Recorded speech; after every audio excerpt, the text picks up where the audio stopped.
Então, o que a gente chama de fonte, isso me dura como se fosse uma fonte de vazão, né? Então, eu vou pôr aqui como 2. Então, esse é um escoamento,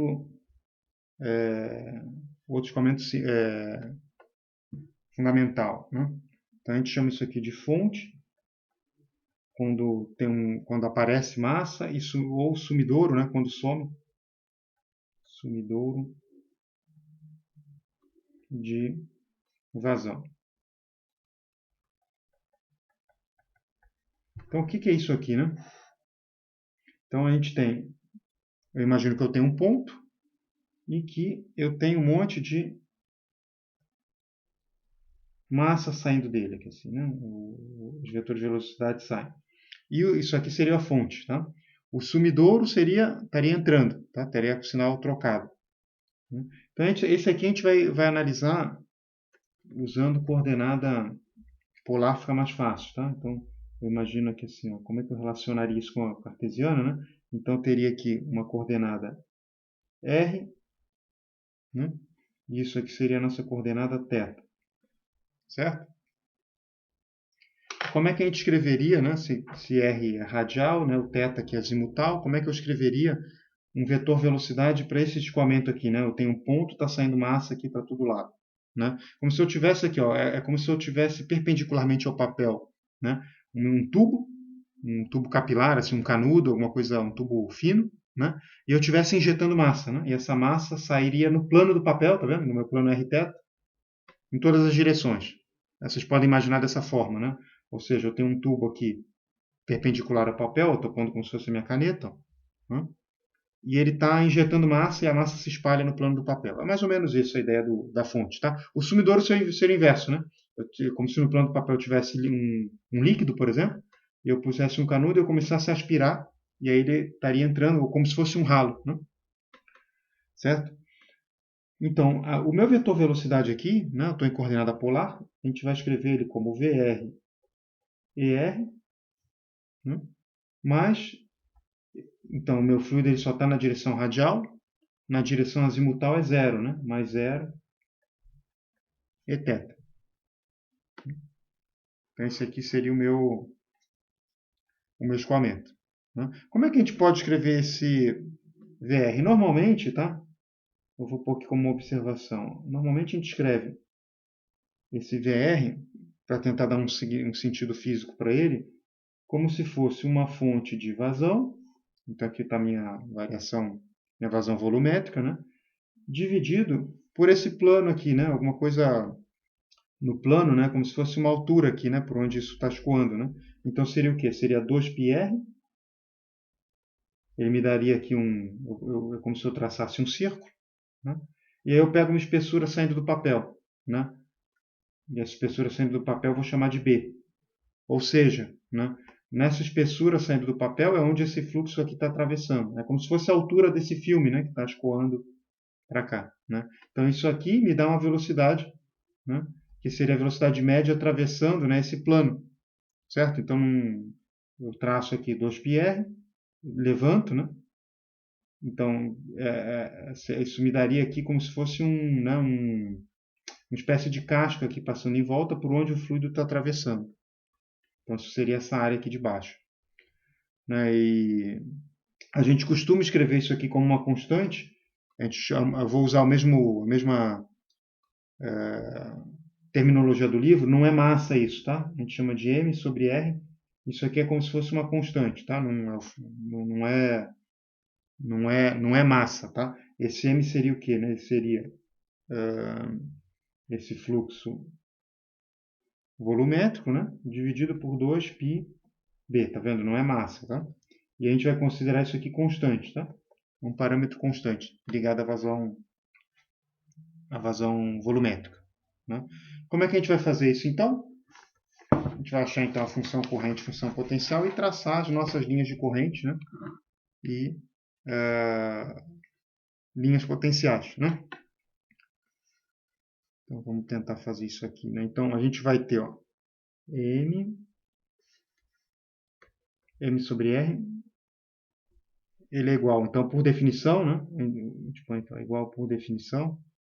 A gente viu como é que a gente escreve isso, né? É 1 sobre r dψ dθ, né? Aqui em coordenada polar, né? Então, esse aqui é o nosso, né? Lembrando, isso aqui é o nosso VR, né? Então, VR, lembrando, ó, tá aqui, né? M sobre R, tá? Deixa eu tentar achar aqui de novo, então. É o nosso VR, né? Que é igual a dφ dr, né? E a nossa coordenada azimutal da velocidade, que é zero, né? Ela é igual, por definição, né? A menos dψ dr, definição da nossa função corrente em coordenada polar, e que é igual a 1 sobre r, aqui da função potencial, dφ, então, dφ dθ. Isso aqui é a derivada parcial, tá? Isso é meio feio, mas é o nosso dφ dθ. Então, agora a gente vai integrar, né? Igualzinho a gente fez antes. Então, integrando aqui essa primeira parte, agora a gente pode ir rápido. A gente vai ter que o nosso ψ é igual a mθ, mais, é uma derivada parcial, né? Mais uma função de r. Né? E o nosso φ é igual a m, né? Porque aqui eu cortei r com r, que eu não consigo, né? mln de r, né? Certo? mln de r, mais, aqui eu vou chamar de f1, mais uma segunda função, f2, né? De θ. Né? E aí, ó, a gente pode fazer mais rápido, olhando, substituindo aqui, essa derivada em relação a r tem que ser zero, e essa derivada aqui em relação a θ tem que ser zero. Né? Então, isso vai me dar o quê? Quando eu derivar aqui em relação a r, só sobra essa função. Então, f' de... Desculpa. f'1, né? Então, linha porque ela é só a função de r. Né? Então, só a derivada só vale em r. É igual a zero. E o meu f'2 de θ aqui, né? Igual a zero. Né? Sai dessa segunda parte aqui. Né? Então, eu tenho que meu f1 de r é uma constante, que eu vou chamar de C1, e meu f2, né, de θ agora, também é uma constante que é igual a C2. E aí, sem perda de generalidade, né, a gente pode fazer como a gente vinha fazendo. Né? Então, eu vou dizer aqui, ó, C1 igual a C2 igual a zero, sem perda de generalidade.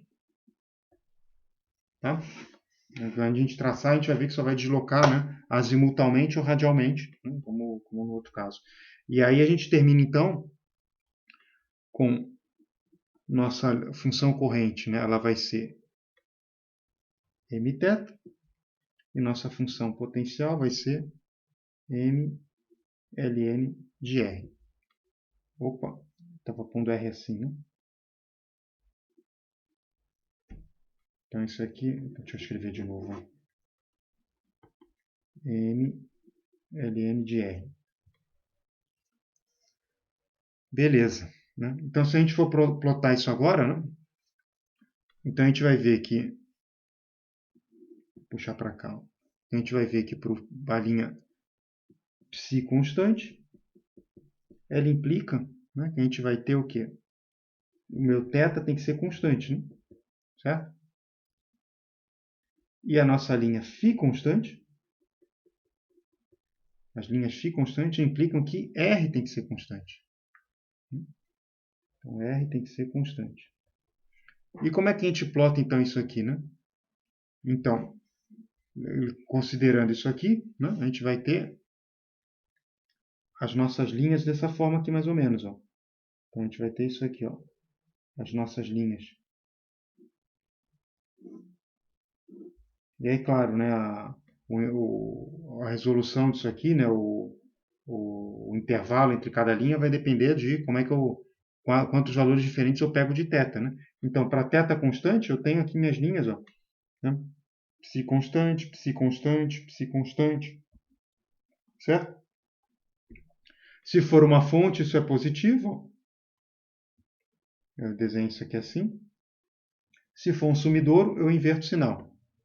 Tá? Então, normalmente, sumidouro, a gente costuma colocar um menos, ou eu considero um M negativo, ou eu ponho um menos na frente do M se eu considerá-lo positivo sempre. Né? E depois, as linhas φ constante, elas têm os raios, né, constantes. Então, a gente pega cada raio e me dá uma linha. Estou pondo aqui em pontilhado, normalmente a gente faz assim. Cada raio aqui me dá uma linha diferente, né? Então, isso aqui é um φ constante, outro φ constante, outro φ constante. Então, a gente desenhou aqui as linhas, né?